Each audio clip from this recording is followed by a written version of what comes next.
안녕하십니까? 과학이란 무엇인가의 정우현입니다. 벌써 시리즈의 4번째 마지막 시간인데요. 오늘은 과학은 인간에게 무엇을 말해주는가 라는 제목으로 생각해보는 시간을 가지고자 합니다. 저는 오늘날 우리에게 이 세계관을 심어주는 학문 분야는 모두 2가지 주제에 대해 말하고 있다고 생각합니다. 그 2가지는 바로 세계와 인간입니다. 첫째, 세계는 무엇으로 되어 있는가? 그것은 어떤 모습이며 어떻게 형성되었는가 하는 것이고요. 둘째는 인간은 어떤 존재인가? 그래서 우리는 어떻게 살아야 하는가? 라는 것이죠. 이 2가지 주제를 다루는 학문을 폭넓게 말했을 때 흔히 철학이라고 부를 수 있을 텐데요. 이 철학의 양극단에는 각각 신학과 과학, 다시 말해 종교와 과학이 놓여 있다고 볼 수 있습니다. 이 종교와 과학은 서로 어떤 관계인가요? 제가 일부러 양극단에 놓여 있다고 표현했는데요. 보통은 이렇듯 종교와 과학이 서로 배타적이면서 양보 없이 대립하는 관계로 이해되고 있죠. 이런 관점에서 생각할 때 가장 많이 언급되는 사례는 역시 이 갈릴레이의 종교 재판일 겁니다. 중세의 권력을 잡고 있던 이 종교의 권위가 진리를 밝히려는 과학자를 탄압했던 사례로 흔히 해석되죠. 이 세계와 인간에 관해 종교가 전통적으로 다루어왔던 문제를 이 과학이 새로운 근거를 바탕으로 논리적이고 이성적인 해석을 시도하기 시작하면서 이 둘 간의 충돌이 일어나게 되었다고 볼 수 있습니다.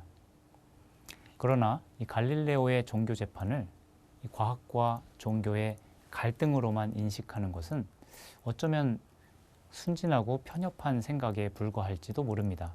왜냐하면 다음과 같은 이유들을 예로 들 수 있는데요. 첫째, 코페르니쿠스가 지동설을 주장한 것은 이 천동설을 무너뜨려서 종교의 모순성을 지적하려던 의도가 아니었다는 겁니다.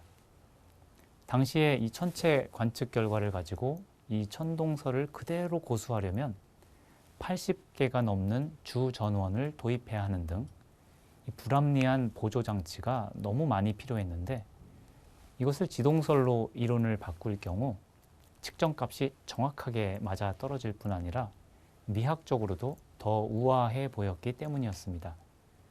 그의 지동설을 바탕으로 이 타원형의 행성 궤도를 완성했던 케플러도 끝까지 신의 존재를 믿었을 뿐 아니라 이 태양을 중심으로 행성들이 회전하는 법칙을 발견한 후에도 이 창조주를 향한 믿음과 존경을 강하게 표현했었습니다.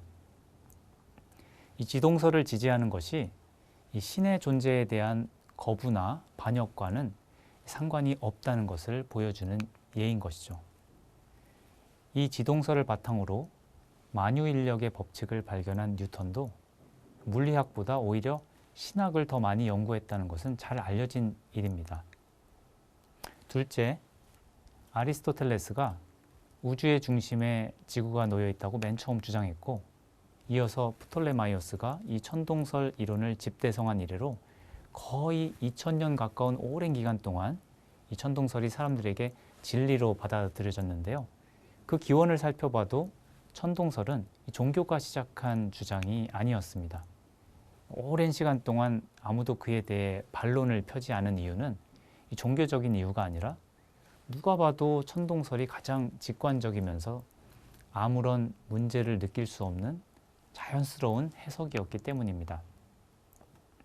이 지구 중심의 천동설은 당시 과학계에서도 주류이자 정설이었던 거예요.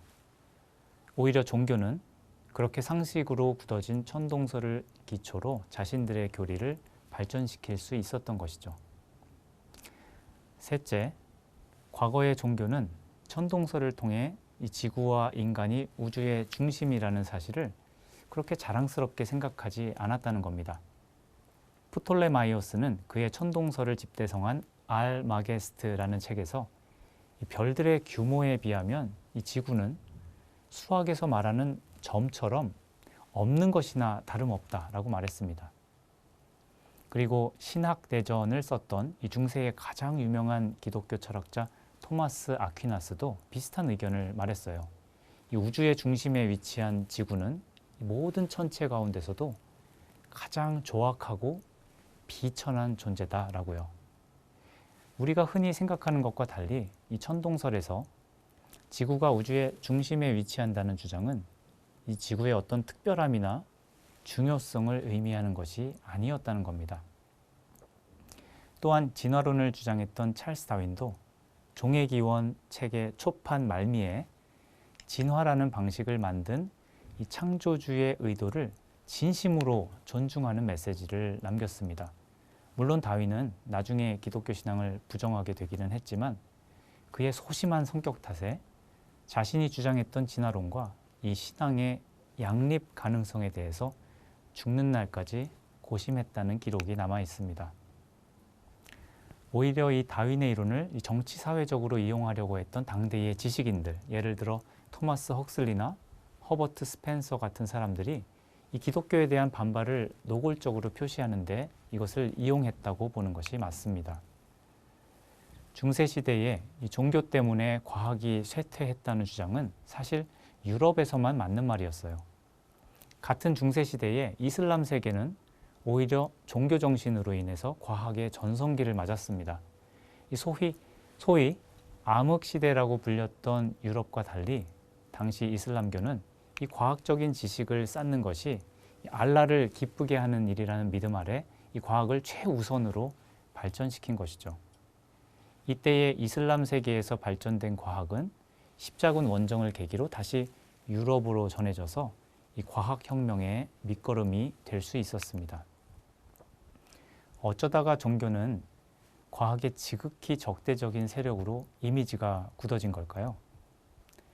이것은 르네상스와 과학혁명 이후 자칭 계몽주의자라고 불렸던 여러 지식인들이 소위 이 중세 때리기에 집중했었는데 이때 이 종교가 인류의 이성과 과학을 무자비하게 탄압했다라는 것을 강조한 이 스토리텔링을 만든 것이 근대와 현대에 이르기까지 이 세계 지성사에 커다란 영향을 미치게 된 것이라고 해석할 수 있습니다. 미국의 사회학자 로버트 머튼은 과학혁명을 경험한 이후 이 17세기 영국 과학자 사회를 분석해 봤는데요. 1660년에 창립한 세계 최초의 과학단체인 이 영국 왕립학회의 구성원들을 분석했더니 회장이었었던 뉴턴을 포함해서 전체 구성원의 약 70%가 청교도였음을 밝혔습니다. 이것은 이 과학과 종교가 서로 양립할 수 없는 이 물과 기름 같은 존재가 아님을 보여주는 것 이상으로 이 종교가 과학의 발전에 상당히 기여했음을 말해주고 있습니다. 이 근대뿐 아니라 이 첨단 과학기술이 지배하고 있는 현대에도 이 종교는 사라지기는커녕 여전히 건재한 모습을 보여주고 있습니다. 오늘날 과학이 이렇게나 발전했는데 종교는 왜 사라지지 않는 걸까요? 하버드대의 고생물학자이자 진화생물학자였던 스티븐 제이 굴드는 이 종교와 과학이 서로 겹치지 않는 교권, 즉 비중첩 교권력에 해당하기 때문에 서로 다른 분야의 이야기를 하고 있는 것이라는 일종의 분리론을 주장했습니다. 이 자연에서 벌어지고 있는 현상에 대해 과학은 how, 즉 어떻게를 묻지만 종교는 why, 즉 왜를 묻는다는 것이죠. 과학은 fact, 즉 사실만을 다루지만 종교는 인간 사고와 행위에 대한 value, 즉 가치를 다룬다는 것입니다. 이러한 분리론은 이 과학과 종교를 아주 엄격하게 분리해서 화해와 평화를 이끌어냈지만 동시에 서로의 의사소통을 가로막는 일종의 비무장지대를 만들므로써 이 두 영역을 함께 다루고 싶은 지식인들의 입을 원천적으로 봉쇄했다는 평가를 받고 있기도 합니다. 지난 2014년에 프란치스코 교황은 바티칸 연설에서 이 진화론의 빅뱅 이론이 창조론과 배치되지 않는다라고 말했습니다. 자연의 진화는 이 창조의 개념과 충돌하지 않는데 그것은 진화가 일어나려면 먼저 존재들이 어떻게든 창조되어야 한다는 사실을 강조한 것이죠.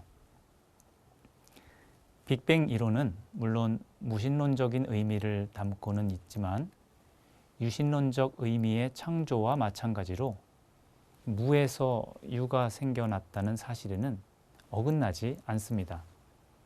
우리는 종교와 과학을 흔히 갈등과 대립의 틀로 바라보는데 익숙해져 있지만 이것은 절대적인 구도가 아니고 언제든지 해석에 따라 달라질 수 있는 문제임을 보여주는 것이죠.